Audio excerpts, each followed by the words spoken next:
Well, here we are, back at the Restoration Soul Care Podcast Studios, headquartered in classic, historic downtown Louisville, Kentucky. It's We're actually wonderful. Downtown adjacent. Look, yeah, I'm excited we're back. It's been, a month? Literally a month. At least. Since we've it's been saw each other in person.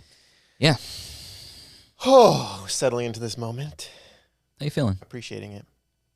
Yeah, look, teaching through audio is great, but I love this. Yeah. Way better. Yeah, agreed. Now listen, in my travels across the United States, I found a gift for you. Okay. Please forgive the Christmas. I don't know. It doesn't have to be Christmas. Reminds me of a cupcake. Okay. But we'll see what this is. this is a gift to convey my love and admiration for you and to thank you for I just need you to generosity towards me. I just need you to know that I grabbed the foot and I immediately knew what this is. Okay, what is it? It's a Ninja Turtle. Well, you're close. Very close. Whoa! Yes, I was close. This is Splinter from the movie. Hold on, go ahead. Well, yeah, look at the foot underneath. And I'm gonna guess. You'll put the whole timeline on this. I'm gonna guess Yes. because this is not movie 1 Splinter. I don't even think it's movie 2 Splinter. I think it's What's your guess? I think it's movie 3? Movie 3. The one that we dislike the most? Yeah. Now look at the foot. 1992 Mirage 92. 2. This is Secret of the Ooze series. This is from Secret of the Ooze? This is from number 2. I didn't Listen. ask Siri. Now, original release of this toy. It's actually pretty good condition. I know it's not in the box. Well, it's still He, got he had his, claw. what would you call it, bow staff? bow staff, yeah. Yeah. But I don't have that anymore. This was found in the attic of my parents' house. Oh, you didn't happen into a toy shop. This is your personal. This is, yes. You're giving me this? Oh, yes. Because obviously if it's sitting in my parents' attic, then it needs to be in your hands and not there. Well, I'll agree with you there. This is one of the best gifts I've ever received. You're the splinter of my soul care coaching journey, so it's fitting. Okay. All right. This reminds me of the comment that I made about our emotional state a couple episodes ago. Uh-oh. Yours has 4 different colors. And I said, yeah, mine. I have one. It's brown and a rat. But here it is. I forgot about This is that. the emotional See? representation of what I have. Of your on. entire... Can we set him up right here? Oh, yeah. Can he be a fixture in our Yeah. episode? And if you remember, I did confess to you where the other figures went. Or what I did with them. Do you remember this? You told me. Yeah. I cried about it. It's What not you're gonna experiencing now is peak 90s frustration because you cannot get these things to stand Yeah, up. it could be this, though. Well, I'm trying to lean him back. He'll make it. We're going to do a hard lean. There we go. Beautiful. Well, Michael, Thank you. what are we going to talk about today? Yeah. So, I actually don't fully know. okay. Well, I'm going to surprise you. So, Okay. just to recap maybe where we've been. Okay. The first 6 episodes, I think, were us sitting here dialoguing back and forth about some specific concepts. We did a foundational episode. We did 2 episodes on our relational reality, which is also a foundational concept. Yes. And then we built on some stuff there, and then we did some solo episodes. I think I did 2, 3. The third one I did came out this morning. You did one last week, which was phenomenal, by the way. Thank you. If you haven't listened to that, go listen to it. Nick does this really great sort of history episode about pornification of our culture and where that came from, how we got here. It's great. So going in with that, so we're 10 episodes deep now. This is number 11 that we're filming. And as we've interacted with people who have engaged with our podcasting material, some questions have come up, which is great. I'm finally excited to start getting some questions. So I thought today I would spring them on you with no warning, and we could sort of kick them around in volume. And some of these questions aren't easy, but I won't. No pressure. I don't expect them to be easy. Yeah. But that's okay. Yeah. So that's where I like to go today. I've got them on my phone here. I'm going to read through them, and then I figure we can volley them back and But forth. if I catch you texting anybody, What are you going to do about it? You going to yank my phone out of my hand and read it for the class? I thought about torturing Splinter. You have a lighter in your back pocket. Every second you're texting, you're going to burn my emotional rat. How many questions you got? I think I pulled 7. Ooh. That's a holy number. There's something to that. Well, all right. Well, with that, it's good to catch up. Let's Yeah. get into some of these questions. All right. So, number one. I'm nervous. Brace yourself. Here we go. What? You're reading it wrong. Why do most guys say they want to quit porn but never actually do what it takes? Why do most guys want to quit it, but don't enter into the work of recovery? Yeah. I always sit with this quote that's been said in really any addiction circle, but I think this just applies towards change in general. But what has been said is the pain of staying the same has to be greater than the pain of change. Yeah, so that's great. And until that is felt, until that it's owned, I think that's what comes to mind is guys are starting to feel the inconvenience of like, man, yeah, I probably shouldn't be going, let's say porn. I'm starting to see how it's affecting my marriage. I'm seeing some just mental health stuff. I'm just like my dopamine cycle I'm kind of getting is just my mood. Blah. But man, when they start to unpack what it takes to really address the below the iceberg level things of what needs to be addressed, it's like, well, crap, that's a lot of work. And I don't know if I'm okay with that. So that's what comes to mind is, here's the other thing real quick, and I want to hear from you too. A lot of guys, how was the question worded again? Why is it guys? Why? Why do most guys say they want to quit porn but never actually do what it takes or do the work? Yeah. Yeah. The other thing, and this is part of my story, is they've tried. And what they've tried is behavioral management techniques. We've talked about this in previous episodes too, like how do I just stop? And how it's all defensive tactics. Like how do I get the right accountability and software and things? And when none of it works, it's like, well, I've tried it and it don't work. Yeah. Like I just can't get over this. Yeah. So in their mind, they've already attempted to do everything that could be done to actually address this issue, when in reality they haven't done the real work. Yeah. Which we've suggested is actually a lot more rewarding and effective, right, than just behavioral management or willpower tactics. Yeah. And man, yeah, that sense of like, yeah, I've tried and I don't want to go through that again. It just don't work. And man, my heart goes out to guys that are like stuck in that failure space.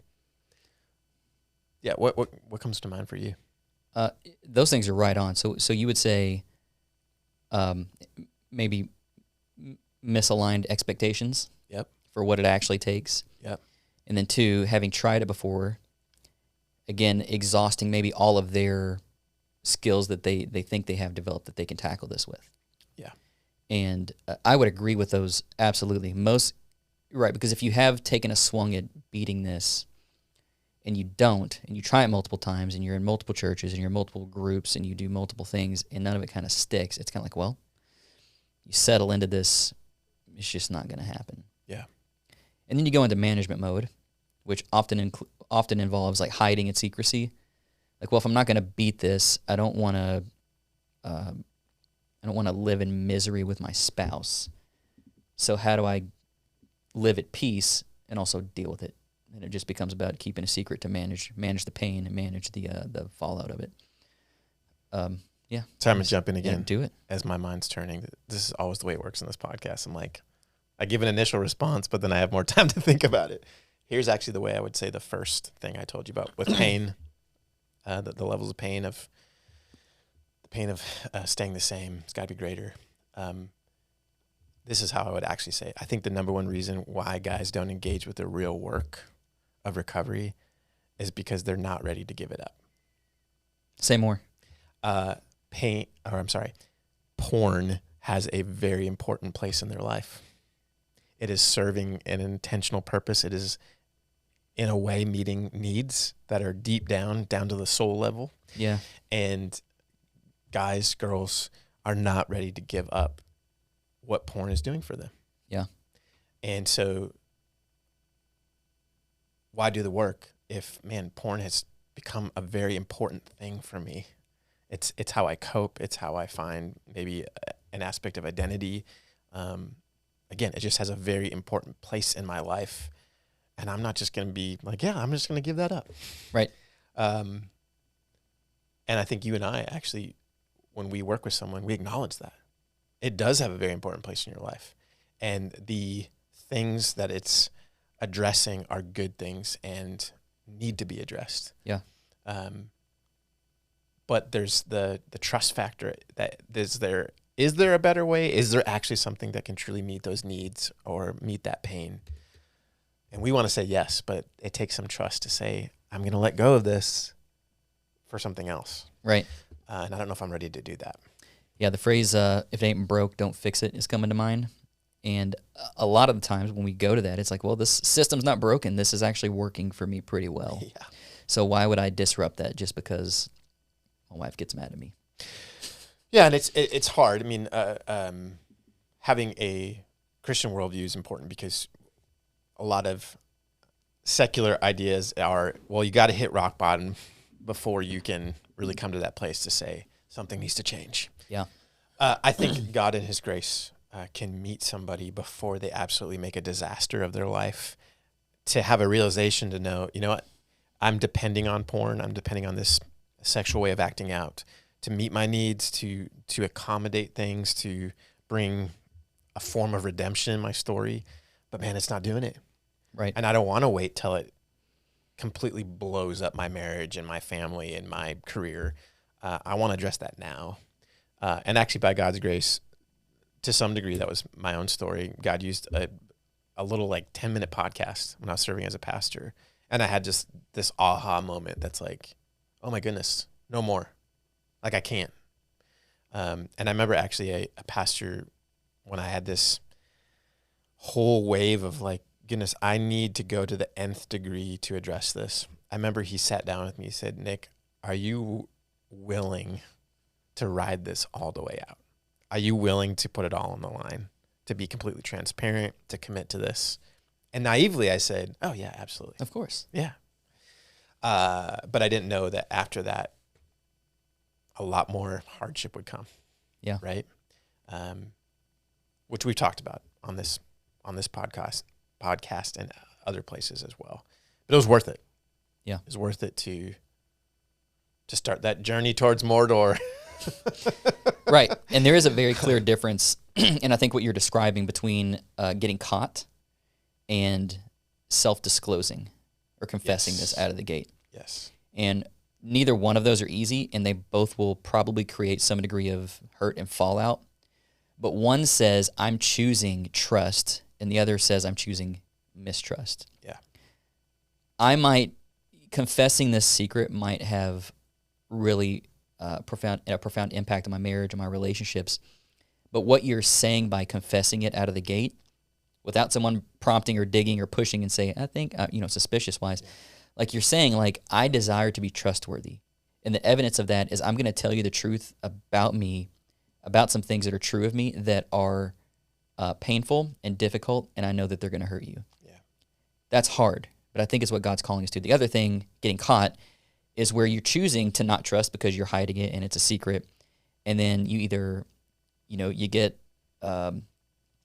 relaxed in your secret keeping. You don't hide your breadcrumbs as well. Somebody picks up on something, starts asking questions, and now you're in a position where you, if you're passively lying, now you have to actively lie to somebody.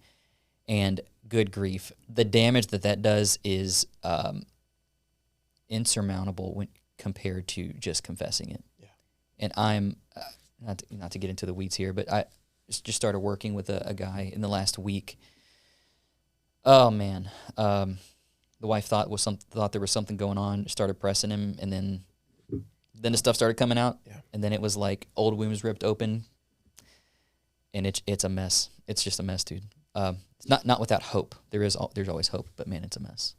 I think we're also talking about, in the same vein of this question, why do you guys not step into this this process of really doing the work. It's because it's the very nature of this becoming a compulsive behavior, a addiction, if you want to use that term, is escaping from, or what's the word I want to use? Yeah, I guess it's unplugging from reality, where reality just seems too much, and I want to live basically in a land of delusion. Yeah. And so, man, what you're talking about just reminds me of this brutal. It's beautiful, but it's brutal to live in honesty. Again, I'll speak for myself in my own journey. To live in honesty, what did it end up costing me? Well, like, it ended up in my first marriage, it ended up in divorce, a split family, resigning from ministry. Man, that really stinks. That was what honesty got me. Yeah. But at the same time, I could have never stepped towards healing, stepped towards some really needed self-discovery and reflection, unless I stepped towards honesty. And honesty means honesty with myself and with others and with God. But man, it's a huge risk. Yeah. To step towards honesty, because it demands trust. We've talked about that. And I think that's what John talks about, 1 John, living in the light. Yeah. Instead of stepping out of that land of delusion of thinking like, oh, it's fine and everybody's okay and I can still do this behavior, but really being honest with not only the behavior itself, but its impact on the world around me. Man, I have so much respect for guys that keep pressing into that space of honesty. Yeah. Yeah. We could go on, but I won't. That's what comes to mind. Yeah. Good word. Next question. I feel like there should be sound effects for each question. Like, yeah. Sorry. I was listening to another podcast this week, and the background music I kept hearing, I was like, is that the Harry Potter theme? Because it was so odd. All the cool podcasts have like another guy in the sound booth, and they have these like buttons that they give different sound effects, like wah wah or clapping or. Yeah. If Allie wants to come do that, I'll let her. We got her once. We could try it again. I'll show her where the fart button is. Anytime one of us leans. I'm not cutting this out, by the way. Oh, I don't expect you to. So we sort of touched on this, but I think there's room for more in this question. What does it actually mean to want to quit? You were talking about desire there. And how can someone know if they're lying to themselves? Does that make sense how we're wording that differently? Yeah. So how does someone know if they want to quit? Yeah. I think we're touching in like the idea of self-deception, which is kind of murky water for a lot of people, because how do you know if you're deceiving yourself? Yes. Well, let me flip it back to you. What first comes to mind? What are the signs? What are the markers? Yeah. Thank you. So what's coming to mind is, I've said this before, when I first meet with a guy and they come in and I ask, why are you here? And if they say something like, well, I got caught, I'm here because my wife's going to leave me, or if they come up with some sort of externally defined excuse, that's where I'm really going to press in and try to go, okay, well, is that enough? Because it's not enough to say I don't want the thing. What we really have to work to fill in the gap is, well, what do I want to move toward? Because if you don't have a why, not pissing off my wife isn't a strong enough why to keep you out of porn. It's just not. Yeah. It's part of it. It can get you going, but it's not going to keep you all the way there. So I know if a guy shows up, I'm here because of external thing, fill in the blank, you're probably self-deceived that you're actually going to be able to make progress in this, because I know your heart's not in it. If your heart's not in it, you're going to half-ass it, half-butt it. It's fine. Well, we already put the explicit label on the podcast. So. There you go. Does that make sense? Yes, and actually it reminds me of an exercise that I know we've done it with group work, but I don't know if you've done it with an individual client. Actually listing out their behaviors, right? So just being definitive, objective about them, not coloring them in any certain way, but just say, I do this, I do this, I do this. And then also on another column, we call it kind of like a damage inventory to say, oh, well, this behavior has caused this, and so I can see on paper it's destructive. I can see it's affecting the quality of my life. But then the third column I think is the most important, which is the internal dialogue of saying, how did I rationalize? What was my thought process to say, no, but this is okay for me? And it's always very telling for me when I have that conversation with guys to say, tell me a little bit more about that. Like, tell me a little bit more about, say, the rationalization of porn is like, it's just one more time. Yep. Or really, it's not with another person, so it's okay. It's not probably the ideal, but it's not affecting anybody. And what we start to do is, how do you compromise that column with the middle one, the damage inventory? How do we shed some light again to maybe inform your inner dialogue of delusion and compromise and self-justification? And it's really interesting or fascinating whether somebody doubles down but into the rationalization column, or there is light, there is awareness to say, oh goodness, like that's complete BS. Like, that's so messed up that I compromise it that way. Yeah. And I don't expect a guy to fully have that awareness right when they're in the early parts of their journey. Yeah. But I am looking for it. Yeah, and that's really important. So honesty is the idea that we're getting at, but it's a self-honesty. We're not even to the point where, like, we're telling you got to be honest with other people. No. We'll get there. That can't happen if you can't be honest with yourself. Yeah. And so writing that down, taking that inventory, like, what are my actual behaviors? What have I actually been doing? Yeah. If you can't fill in those blanks and write that out and be honest about, like, oh, this is going to make me look stupid or terrible if I write this down. Yeah. Yeah. And if you can't own that, you're never going to make the significant change that you want. You're just not. Haven't you found this with guys too? We're focusing on guys, and we're constantly acknowledging this is a human struggle, male and female. Right.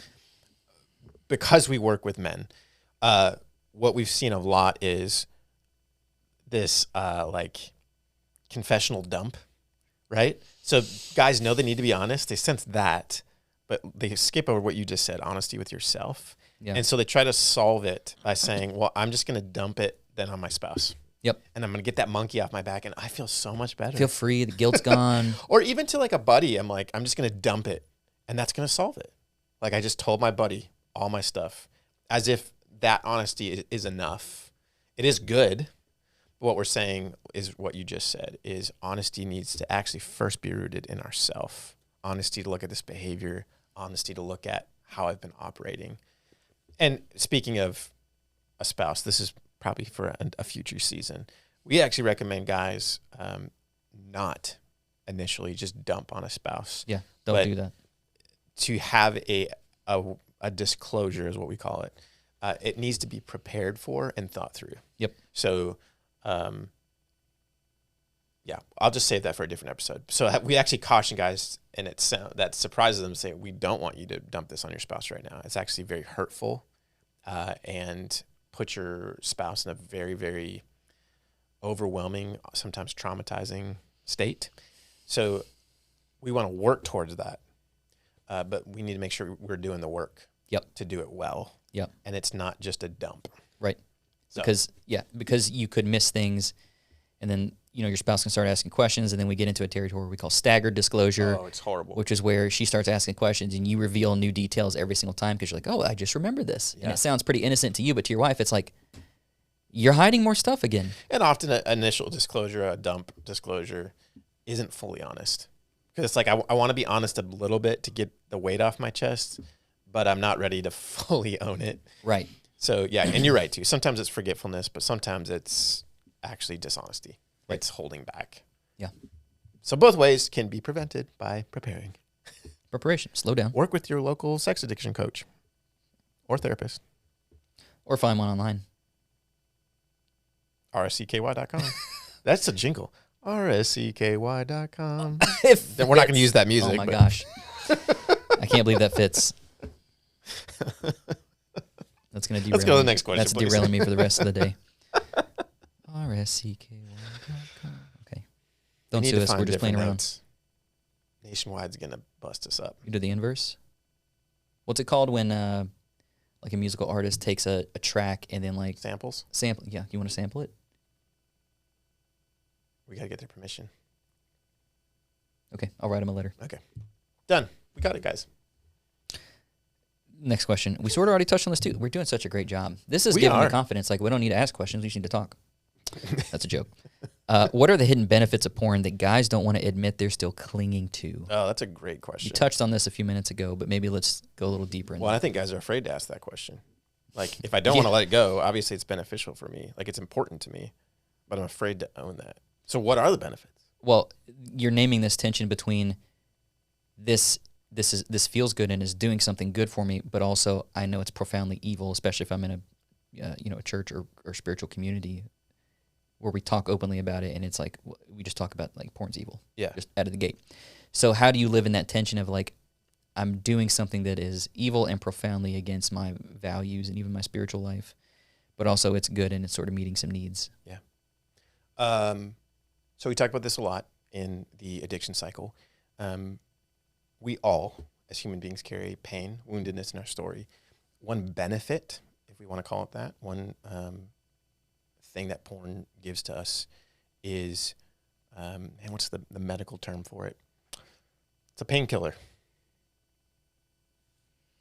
Endorphins are in this category too. It's like your body's natural painkiller. Opiates? Yes, thank you. Oh, that's the word. Okay. Opiates, yeah. It's an opioid. In fact, a lot of people are referring to porn use as the current drug epidemic. Not because it's an injected chemical, but because it triggers chemicals in your body that are very powerful. Yeah. That's a good word. So let's not brush over the fact that, like, so physically, if I'm stressed, if I'm lonely, if I am facing hardship for either big things or little things, porn has a pain-killing effect.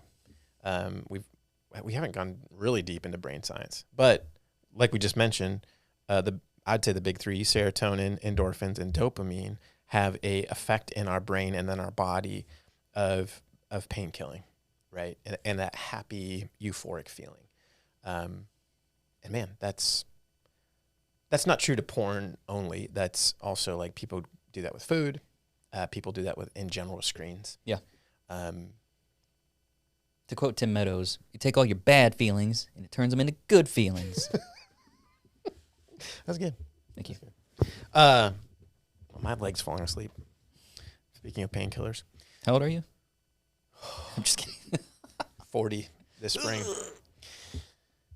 Did you just turn 40? No, I'd wait till March. Oh, next spring. Yeah. So Next year. You'll turn 40 2 months before I do. Next year's going to suck. Let the wheel us in. What other benefits? I want you to run with this because you and I have talked at length about this. The greatest draw of pornography is how relational it is. So we at earlier episodes, one foundation we laid is our relational design. That's one defining mark of us as human beings. And go figure, we are very drawn to something that is relational. But how would you explain that in terms of how does it benefit me relationally? Well, it's false. It's a false relationship. Yeah. It's essentially what we get from it. So porn does, in a sense, well, I'm going to always say it does this, but not really, because we believe to our core that it will meet those needs, our relational needs that we have. And just to recap those 5 core relational needs, we say that we have safety, significance, affirmation, competency, and control. When we experience the sensation of going without those, and we notice like, well, okay, I can spend 10 minutes on my phone and get some of those, or I can do the hard work of like calling a friend and owning that I'm feeling lonely. Yeah. And it's easy to do. And just some insight maybe into my story. Like, I'm an only child, and I'm trying to struggle. I don't think I had problems making friends as a kid, but like it wasn't easy. Mm-hmm. And so I'm an only child. I used to joke with my wife when we first met and said I wasn't an only child. I was a lonely child. In hindsight, it's like, that's a little too on the nose. But just having this way about me of like, man, I don't know if I want to go be with my friends from school because they could reject me if they knew this thing about me. And, growing up, adolescent boys are crazy. So there was always risk involved. And that risk for me a lot of times was too great. And so what that turned into is I would rarely initiate friendships or reaching out like, hey, let's hang out and go do friend stuff. And, that still sort of plagues me now, or at least that ability to. But, like, going to porn as a kid or as even a young adult was sort of like this easy way out. Like, ooh, I've got 3 hours. I don't have anything to do. Wow, I'm lonely. I don't have anybody. I don't have anybody in my life that I could just call and say, you want to hang out? Or maybe even I did. And the answer was like, yeah, we're working or whatever. So I was like, well, I got to do something to pass the time. Yeah. And so porn sort of easily fit that, where I could be safe emotionally, where I could show up and matter and be significant because there was no competition. This was just between me and this. I was just going to say, you could rattle down the 5. All it seems 5, really, like even, I was just thinking in my head, safety. Like the idea of safety is I can show up as fully me. Like I don't have to put on a mask. I can just be me, and there's security in the relationship. Like you can go to porn and haven't showered for 2 weeks, look like a mess, be jobless, and it's always there for you. Yep. Significant. It's really interesting too. What makes porn so enticing is you don't have to perform. It's the objectification of it is everyone performs for you. Right. It's all about you. Right. I won't go to all of them too. Interesting, even affirmation, this idea of being desirable from somebody else. Like even though we're not connecting with a human being, it's so interesting that we kind of, you're right, it's not fully being experienced, but we kind of attribute it to this. I believe this experience, these individuals on the screen desire me. It's part of fantasy. And I'm walking away with a pseudo sense of that, but then it doesn't actually work. No. And that's what we say. That's what we say. Not really. Yeah. Because when we come back to it, after all the dopamines, after the dopamine hit has faded, it doesn't just go back to normal. It crashes through the floor. Right? Yeah, right. We're at a deficit now. And then the shame comes online, and then the guilt comes back online, and then that's in addition to whatever we were feeling in the first place that drove us to porn. Yeah. So now I'm lonely, and I'm feeling guilty, and I'm feeling embarrassed, and my dopamine is through the floor. So now it's like it's easy to get caught in the cycle and just keep going back to it over and over and over again, and not really have a way of escape. And then, So besides the opioid, right, the physical benefit of stress relieving, pain relieving, what we're talking about, the greatest draw is a pseudo relational needs being met. And we always say it's the promise of relationship without any of the investment or the risks. Yep. And obviously the truth is it's not real relationship. We get that, but we believe it is, and for the moment, and yet it keeps taking and taking from us. And what's really sad too is guys walk away, and because it's their way of relating, they don't see how they carry that relational template into other interactions and other anticipations with other real human beings. I'm going to put these questions away. Let's spend some time here, because that's, I think, a big part. And they came to mind a few minutes ago earlier on, but I think we can come back to that now. Because the reality is, one of the lies we believe is that this isn't harming anybody, nobody knows about it, and I can just keep going to this, and it's not a problem. Yeah.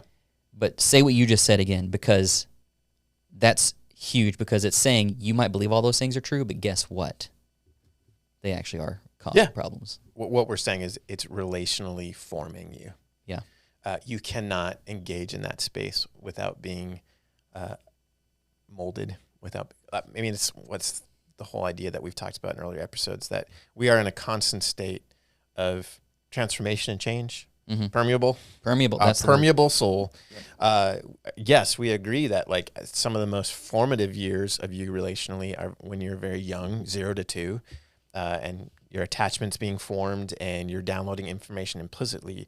But we also are saying that you are forming your relational template, if you want to say that, or your kind of your relational compass, constantly. Yeah. And there's probably nothing more powerful that can single-handedly begin to rewire some of that than pornography. Yeah. So an easy example would be, and that guys can connect with right away, is, isn't it interesting after repeated use of pornography how like we're suddenly hyper in tune with women's bodies when we relate with them in public? I don't look at their face. I don't notice their personality first. I notice their body first. Yep. Where did that come from? Like, why did I suddenly put the physical aspect of them so high? Well, I've been trained to do that. Yep. And you being reinforced with that Yeah. by your brain's neurochemicals that are firing the dopamine. Yeah.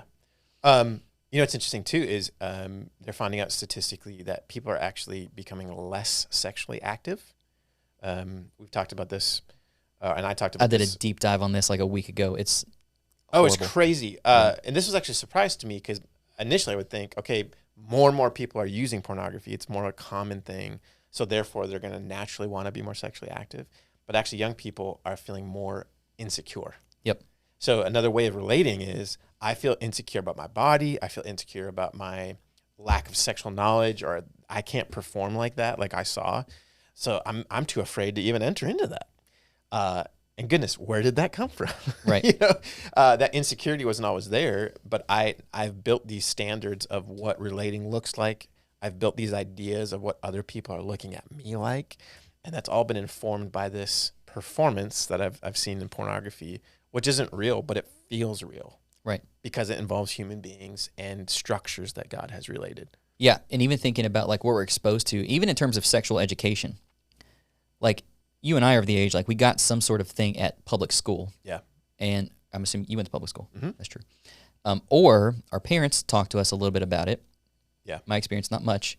Zero. But like that's it. So where are kids today, the younger generation, where are they learning about sex and how that works and how to interact? Well, primarily it's through pornography. Yeah. And if like that's the education, if this is the way it's got to be, this is the model, this is the template, gosh, it's a lot. It's a whole lot of pressure. And when it doesn't go that way, when you try to act it out, ooh, that's a big failure. And there's way more relational things at risk, and we do not want to try that again. We talk about these two terms, which are not original to us, but have been talked about, I think, originally from, her name is Marva Dawn, but social sexuality versus a genital sexuality. Yeah. I think it's a great mistake to say, well, porn just, if it's influential, it's maybe just influencing my genital sexuality, aka what I do with my genitals, right? But that's not true. We have a social sexuality, which just basically means how do we show up before others as an embodied being? Like we have a sex, we have a gender, we have feelings, we have desires. That's our social sexuality. And to parse those two things, the genital from social, well, you're deceived. They're intimately tied. Yeah. And so if you think porn is not also influencing your social sexuality, goodness, you're greatly deceived. Yeah. Which I know is a heavy note. But that's also good news, I think, for us who are working with guys to say, if you're permeable, that means change can happen. It can, absolutely. And that there can be influences that are actually life-giving and that start to have effect on your relationships that are really beautiful and good. Yeah. And lasting. Yeah. You don't have to get stuck in that rut. Man, we just hit like 5 things with that one question. That's good. Yeah.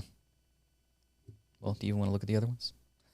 Yeah, let's do one more question. One more? We're getting close on time. Pick your favorite one of what's left. Okay. Pick 6 or 7. I'm going to read it to you at random. 6, because it's Allie's favorite number. That's weird. Why is that her favorite number? I don't know. 5's my it's not favorite weird, number. Allie, I don't really I'm have a sorry. reason for it. Being a weird, it's not weird. That was a non-judgmental statement. Just noticing. It's odd to have a favorite number as an adult. It's I'm so judgy right now. I'm so sorry. I'm gonna stop. I want to stop. You don't have a favorite number? I don't know. I don't think so. I don't know that I care. And you know our mutual friend Jack has associated genders for each number. Do you know this? No, but I need to hear all about it. Okay, or we know what we're doing this afternoon. Go ahead, number 6. Okay. I'm gonna try to read this without hold it together here. Jack, please help us. Jack. Oh, this is where I'm at. I'm gonna have Jack hide behind one of our chairs for a full 40 minutes, and then just sort of pop out and then just answer a question and then go back. I'd be up for it. Number 6. This is for you, Allie. It's not. How do guys bargain with porn instead of surrendering it? And what are the signs someone's still playing games? Can I sing Backstreet Boys? Yeah. No, I'm not going to do it. Quit playing games with my heart. Okay. Quit playing. Man, I got that as a cassette tape. We're going to get lost here. Bargaining. What was the last part of the question? How do guys bargain with porn instead of surrendering it? Okay. And what are the signs someone's still playing games? We can stop and just tackle the first half or the second half if we want. Yeah. Because there's I know who asked this question, and I know part of it, like there's the how do guys bargain with porn instead of surrendering it? That's a question, and I don't know why I put this in the same thing. And what are the signs someone's still playing the games? And I want to be sensitive to that like this could be a spouse watching for signs if they're mistrusting of their own spouse. Yeah. The first part of the question, how do we bargain with porn? Here's how I'm taking it, but you tell me if this is not what you're thinking. Again, because I don't want to let go of its place in their life, I see individuals, it's almost like this. The analogy would be, well, I know smoking's bad for me. So I will surrender to that. I will admit that, and something needs to change. But I'm going to allow myself. Maybe it's not even one cigarette here or there. Maybe it's just like a vape. I'm going to do some vape. Yeah, they'll do like a lesser form of it. Yes. Because there's no tobacco. I'll still get my nicotine. So it's this, for me, again, this bartered form of new relational boundaries, but it's still relating with it and still depending on it. And how I see guys doing that is, I won't spell it out, but like instead of hardcore pornography, then it's like, well, I will allow myself to watch sensual things on social media, or go through ads where it's not nudity, but I'm still sensualizing the imagery and the amount of skin that's revealed, but it's not porn. Right. Like I'm not acting out anymore. Or another idea is like, well, I'm just going to masturbate, to be blunt, and I'm not looking at anything. So that's my bargaining. That's my new relationship, and it's going to be okay. That's the way. But again, it's not really surrendering to the two things: the hidden part of what's actually going on underneath the behavior, and then 2, it's not actually saying I'm willing to look at what can fully meet my needs. I'm still going to try to let it meet my needs in just this very narrow way. Yeah, it's still a bypass. Yeah, I'm going to put it in a cage, and I'm going to be in control of it now when I'm really not. Right. And I've heard some guys sort of treat it like it's a treat. Like, I've gone this far, I've done this. I'm going to treat myself this weekend. I had a guy in my recovery group last night say, we have these reflection sheets that we give out when a person relapses to observe and reflect and say, what was true, what were the triggers, what was going on through your mind, and what had been going on the past couple of weeks. And this is what he said. I specifically gave him 5 sheets. And he said, my first thought is, you've given me 5 excuses that I get to act out 5 more times. Wow. And I said, dude, I really appreciate your honesty right there. And I think he kind of said it jokingly, but I knew there was honesty in that statement. And I said, I think that desire, that thought is not random. It's very telling. And I want you to sit with it. Like, where is that coming from? What's the attitude, the mindset behind it? Yeah, I get to. It's a treat. I deserve it. I still want it. Yeah. My precious. That's my second Lord of the Rings for today. This is great. I'm glad you've opened up in this area. Look, I'm reading through the series now. I'm in 2 Towers. Are you reading this with your daughter? Mm-hmm. I'm right in the middle of Treebeard. Oh. He's got like a huge chunk in the book. Yeah, he's got quite a bit. I'm still really confused about the Entwives. Yeah, I haven't sorted that out myself either. Where'd they go? Well, I think the implication is Sauron had something to do with it. Possibly. I need to go back and look at that. I thought I'm that's what feeling he was really implying. insecure about not having an answer for this right now. That's right. What was the second part of the question? So Yeah, how do they barter with it, kind of? and then what are the signs someone's still playing the game? I think maybe a good jumping off point is sort of the example you just gave about the guy in your group last night. Yeah. Is it like there's this, yeah, the comment he made was very telling. Like, it could be a sign like you're still playing the game. Yeah. Honestly, if I could use an analogy, I think the ring is helpful. Do it. But I think some signs, and again, I really caution spouses who are thinking this through as one who's being betrayed to not try to be the investigator and be the problem solver. It just doesn't end well. So again, if you're a spouse who's being betrayed, we also want to help you. we can connect with you and tell you how to be helped and how to be honored.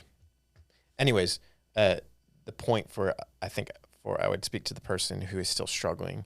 Signs that you are still bartering and that you haven't really addressed this is what I would just say is like a defensiveness and even anger when you're called to account or somebody questions maybe some blind spots that you have. Or if we just talked about, if you restrict yourself to saying, well, I'm just going to do it this one time, or I'm going to only do it in this way and it's not really fully acting out, then what happens when you can't do that? Right.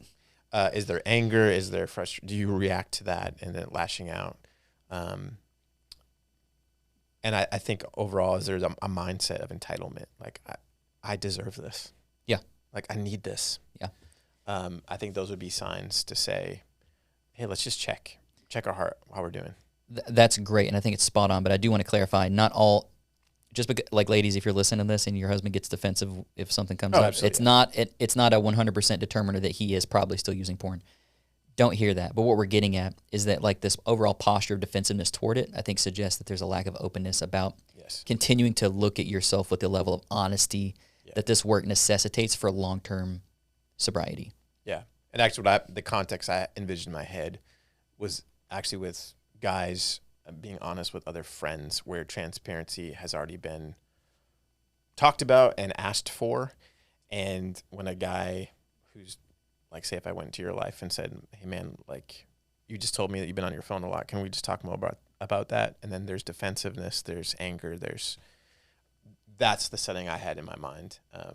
But yeah, in a spousal relationship, there's a whole other realm of factors that need to be considered before that's like, oh, I knew it. Right. That's because you're doing this, isn't it? And it's like, well, no, that's true. Shame has a huge piece. Like it may not be a struggle anymore, but there's so much shame of that part of their story that could be causing the defensiveness. Yeah. This is rarely black and white and rarely linear. Every situation is unique and different because people are infinitely unique and different and complex. So while we do cover some general principles, it's never always going to be a one-to-one situation, right? Because even though there are some similarities in our stories, boy, are they different. Very, absolutely. Both how it's played out, both how it's affected us relationally. We cannot say it's a one-to-one. Yeah. Yeah, and I guess I don't know why I'm harping down on this. Maybe it's because I have a heart for betrayed spouses. Mm-hmm. Because of my own story, and even as I grow in friendship with my ex-wife, the mom of some of my girls, it's made me have more and more understanding and compassion for what it's like to be on that side of things, which I'm so grateful for. And I admit I'll never fully understand it either. But I think one thing I'd love to say to spouses is that they don't have to own that. That journey, like, man, I got to be the one to figure that out and surface that in my spouse. That's a burden that never works. Yep. And it only grows. And really the best posture is to stand for and to honor your own needs and feelings and articulate where you feel you're being violated.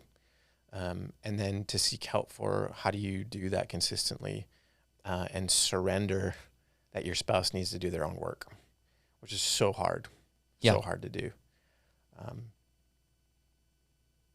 Yeah, sorry, I just had to get that out. No, So, that's great. I don't know how many spouses listen to this and I just want to be sensitive to that. Well, I aspect. think I appreciate that, because the more I do this, and I mean, as I think about like big picture, like why we do this podcast is because you and I are both always sort of looking for like, well, what are some helpful resources we can send to people? And I've caught myself thinking about that as often as I talk to a new client, which is becoming more frequent. But it's like, well, I want to send you to this, this, and this, and this. And then it literally clicks in my mind. Oh, right, I'm doing a podcast with Nick where we're talking about this. Like, I would just send people to watch and listen to this. Yeah. So I'm doing that more and more, and it feels weird, just to be honest. But I think it's good, because now it's like, well, this is actually what I need you to hear. So come listen to it from me. Come listen to it from Nick, so that way you get a good idea of what's going on. Yeah. The reason I say that is because a newer situation I started working with in the last week, I had a conversation with one of the spouses, and what I was trying to help them understand, which I think I won't say a lot, in my experience, oftentimes I get to work with the men. A lot of times the women are out of the picture because they don't want to deal with it. They don't want to talk about it, which I get wholeheartedly. This is what I need in your relationship. I need people to grasp is that for the men who, if they are the offender, I'm not going to assume it's always the man, but in this circumstance, if the man is the offender, your role in this is taking responsibility for your behavior and the harm you've caused. Yep. You've got to go fix that. Yep. To the spouse, the women in the scenario that I'm specifically talking about, their role is to not, like you said, own the man's recovery process. Meaning, it's not your job to drive that. It's not your job to control that, to make sure he's doing it. But I want to acknowledge, like, there is this fear that comes online for women to where, like, you believe if I don't know all the things, if I don't manage this for him, he's not going to do it, because probably he's failed at it before. Because oftentimes it's not when people come to us, it's usually not the first time something's happened. Right. And so what I want to say is to the women, to the betrayed spouses in this scenario, yeah, you don't need to own the recovery process for your husband. What you do have to own is your own healing, because nobody can take responsibility for your own healing other than you. And the gruesome image that I often give, I know we got way off on topic here, but this is important, is that when there's a discovery that happens in a marriage, it's like the husband stabs the wife with a knife. Mm-hmm. And then the reaction is, get away from me. Why you need to put the knife down and go figure out why you're stabbing people, right? Go figure out why you're the offender. Rarely does the spouse, the betrayed spouse, look down and go, oh crap, I'm bleeding. I should get help for my wound. Right. And so does that make sense, the distinction I'm making? Yeah, and actually, a lot of grace that we have towards betrayed spouses is we know that their management mode, right, if I could just call it that, is out of self-protection. Of course. They're trying to keep from being hurt again, which I completely understand and actually want to lean into, to say, yes, let's work towards protecting you and honoring you, because you deserve to be treated with dignity and respect and honor. But yeah, you're right on. It's like, let's address the things of how you've been wounded, and also how you can, I don't want to say fight for, but how you can stand in what you deserve. Like, you have needs, you have rights to be treated a certain way, and it's okay to say, in fact, we would encourage you with all our being to say, hold to those. Yeah. Even if it is your spouse who is violating them. Yeah. And we're in debt to a lot of people, especially some women leaders that we connect with a lot, that have shown us how to do that. And we love referring to, of course, yes, to walk with women, again, as a generality. Such a good, I'd love actually to slow it down and to do a little series on betrayal, what it is. Yeah. What is that wound like? What do you do with it? But we're out of time. Yeah. We will do that series, and they don't know it yet, but the two women I'm going to ask at some point to come on here and talk to us. So yeah. Yeah. That'd be fantastic. Yeah, I agree. We are out of time, unfortunately. I think we actually went over an hour. It's pretty epic. We had a lot to say. That's what happens when you separate us for a month. And we're like, blah. Yeah. My big takeaway for today, if you want to sum this up, is that there's a reason Peter Jackson left Tom Bombadil out of the trilogy, is because it's like, it sets up this false expectation that you can wear the ring and play with it like it's this toy or this trinket and get away with it. And you can't. No, you can't. Nobody, and it's it's sort of the thing that they're all fighting against, right? Even at the council before the fellowship forms, and they set off to destroy the ring. That's what Boromir. That's his thing. Like, why can't we just use this for good? Why can't we use porn for our sexuality in healthy ways? That's not why it's there. Like, the master who made this tool is unmanageable and untamable by you. There's no way. Satan specifically. So it's not that it can't be used for good. It's that it wasn't made for that. And when you try it, you're just going to fail. So be Frodo. Understand the risk. Understand the burden. Steward it well. And as we close up this episode, and we always say, don't do this alone. Yeah. Look around you for your Samwise, your Pippin, your Merry. Look around for your crew. That you are not doing this work alone. It may not mean you do therapy or coaching, but it will always require work done in relationship. So please look for your crew. Look for your crew. Look for your fellowship. I'm recognizing now that I branded this whole thing wrong. Our groups, we got to call them the fellowship groups. Fellowships. Which is, that's a loaded language. Yeah. And whatever. Please reach out to us. You can reach out to us through social media, through Michael's profile, my profile. Come to our website, rscky.com, and send us a message. Let us know. Even if you're like, hey, could you guys hit this on the next podcast? We'd love to hear that kind of input if that's helpful for you. And last but not least, please let us know if you know what type of being Tom Bombadil is. I tried to ask you about this. Being. I heard yeah, being. what category of beings? Valar, Maiar. What do we think? What do you think? I don't know. The 12-year-old who's reading it with me is asking me the same. She's like, well, he's not a man. I was like, yeah, no, he's not. He's not an elf. But he almost has like a timeless aspect to him. He and his wife. Goldberry. Yeah. So if you know, let us know. Yeah. We're tackling the real questions here. Yes, we are. Okay. Well, until next time.